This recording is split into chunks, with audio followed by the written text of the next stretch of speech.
Hello, I'm Priya Saini and I welcome you to our series Conversations with the Luxury Chronicle. It's all about latest updates in the industry through interviews with entrepreneurs, brands, and more. Let's start with the first one right away. And we have from London, Lucy and Erika.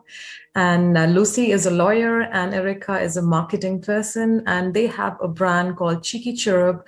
I'll just ask them to introduce themselves and the brand itself. Yeah, over to you guys.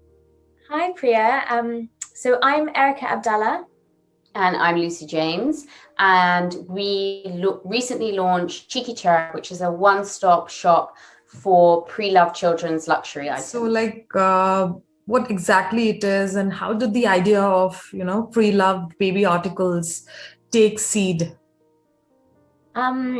We launched Cheeky Cherub because we wanted to encourage parents to maximize the use of their children's items. So from bibs through to their bugaboos. The need for a more sustainable approach to consumption was undeniable. And although the circular economy within women's wear is full of options, we found that the same couldn't really be said for the children's market. So our mission was to create a platform for busy mums who were keen to play a role in sustainable economy, but who didn't want to compromise on style, quality, or their precious time. All right. So how did it actually take seed? Like, how did you actually, thought that, this is the thing we want to do together? We saw a gap in the market. We were friends. We were both very entrepreneurial.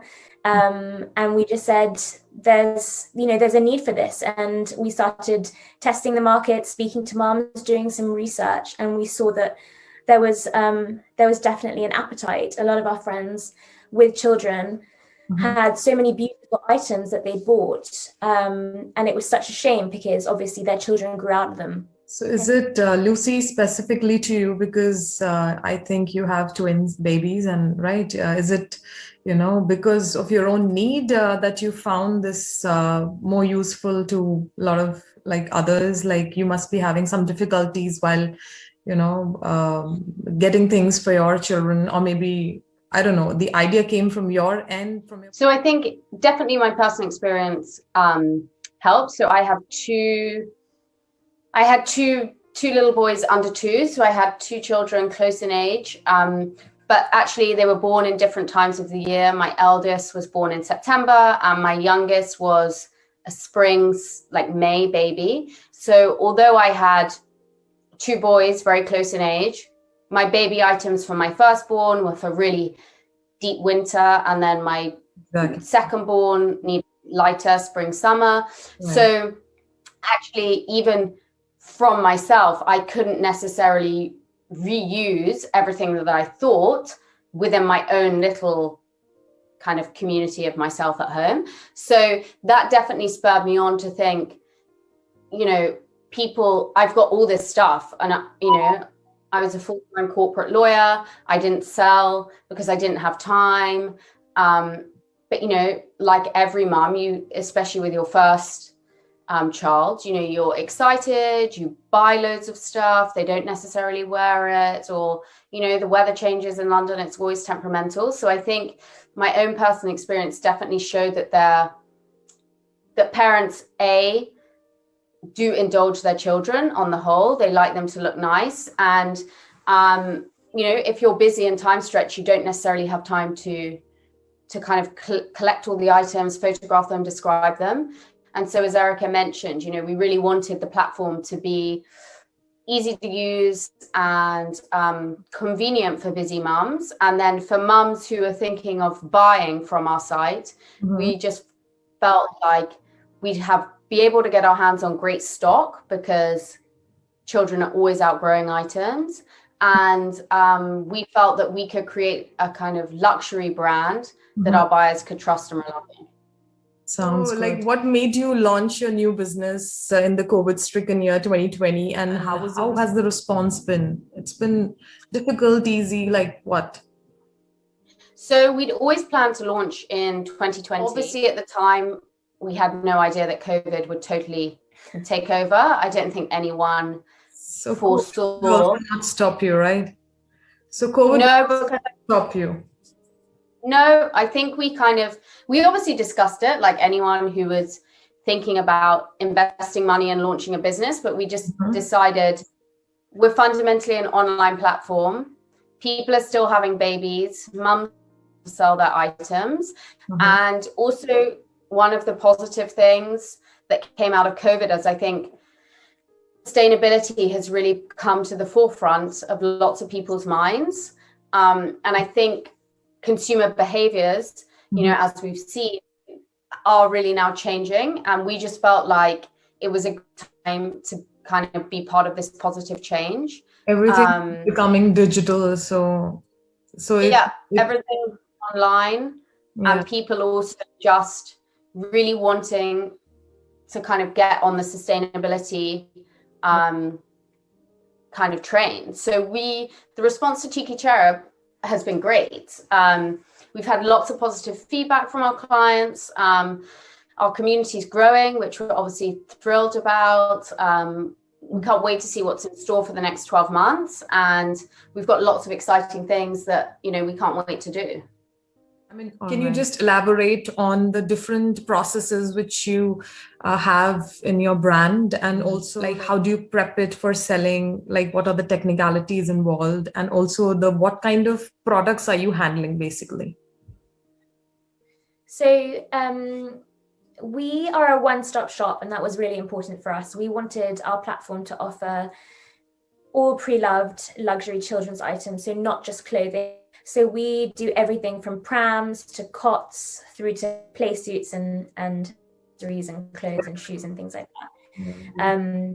So for us, the two super important things were quality and also simplicity. So in terms of quality, we hold all our stock ourselves. So the good thing about that is that it means that we can check absolutely everything. You get them sanitized, you get them, in like if there is some problem, you get it fixed. And sanitization, major thing right now, right? Yeah, absolutely. So sanitization is a completely sort of separate thing that we make sure that everything is sort of, checked and disinfected, and, through the packaging process and the fulfillment process is absolutely sort of COVID regulated, shall we say. But separately, in terms of the quality of the products, we don't accept products that are damaged, torn. So if they do come to us and they're not in a state that we feel is good enough for our website, we don't sell them, so we return them. What's your market to acquire them? Are you contact article owners or something like that, or the moms? How do you do that?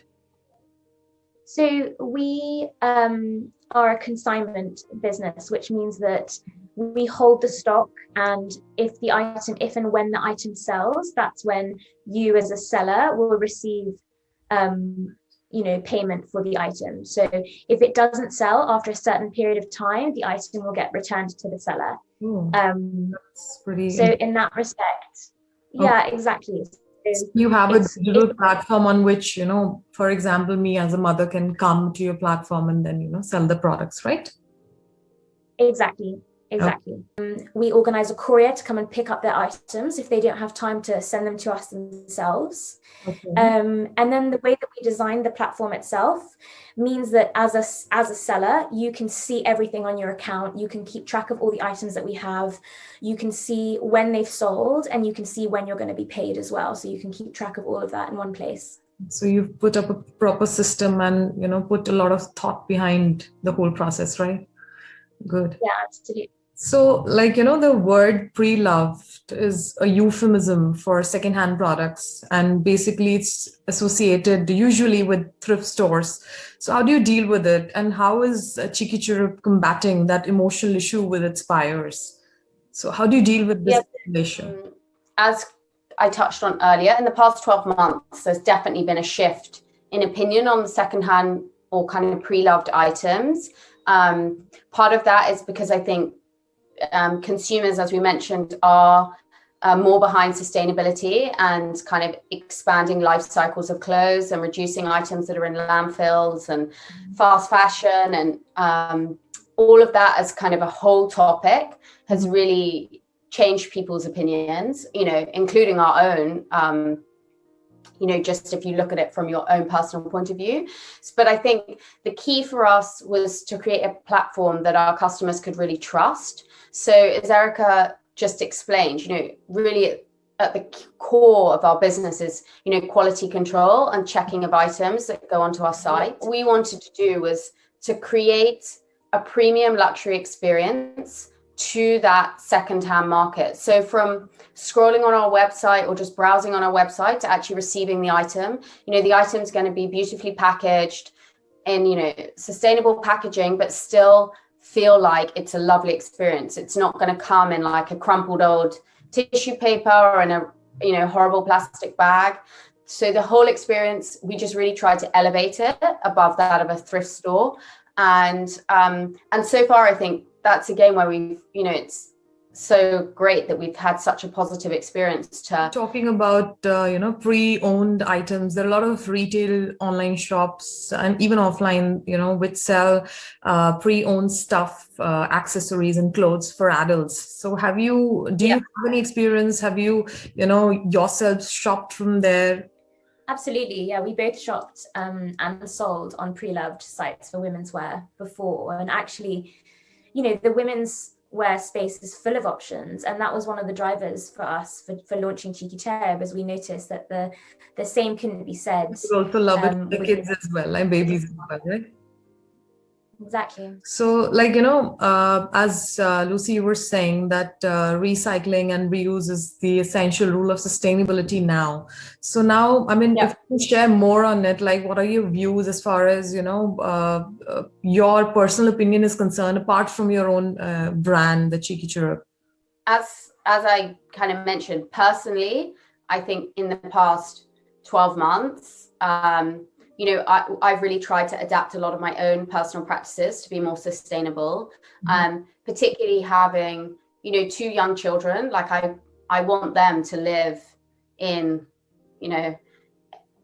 a world full of vegetation and animals and life. So I think we've really come to just change little things in London, small things like reusable coffee pods at home, taking your own coffee cups to your coffee shop when you collect them. Like I'd never take a new plastic bag to the shop, so much so that, my son knows, the green bag is the shopping bag, which we take from home. And, I think all those really small everyday changes make a huge difference. So much so that it's now part of your normal life. Yeah, initially what you train your kids, they're going to take it forward. And if we talk about sustainability to them, so definitely they should take this forward. It's very, that parenting is this, the style of parenting I really like. And what are the future projections for Cheeky Cherub from, I just want to hear from both of you. We've got lots of plans and goals. We have short-term ones and long-term, and the short-term, we keep talking about short-term, thinking that COVID is going to end. Should be over soon. I know. For short-term, when COVID allows, that we would really love to collaborate with schools. We would love to do events and have a physical presence somewhere, so that we can meet our Cheeky Cherub community face to face and engage with them and then obviously long term, our dream is to be the biggest and the best online platform for pre-loved children's luxury items. And also, we want to make sure that we create a really engaged community, sharing clothing and prams and cots with parents, between parents, but also sharing information, sharing tips, sharing advice.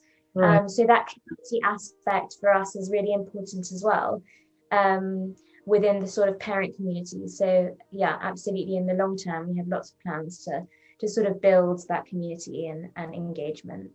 So all the best for your endeavor, and I really appreciate the brand, and I really love the 2 words, pre-loved. and it's it is coming from a beautiful intention, and I'm very sure that you'll reach your goals, and once the COVID is over, then you have your other dreams also to be fulfilled. And I really look forward to how is Cheeky Cherub in the future. And yes, it was great talking to both of you. So much. Thank you so much. Yeah. Thank you for your time. It was really great chatting through our Thank you for your time as well. project. Yeah. Yeah, thank you so much.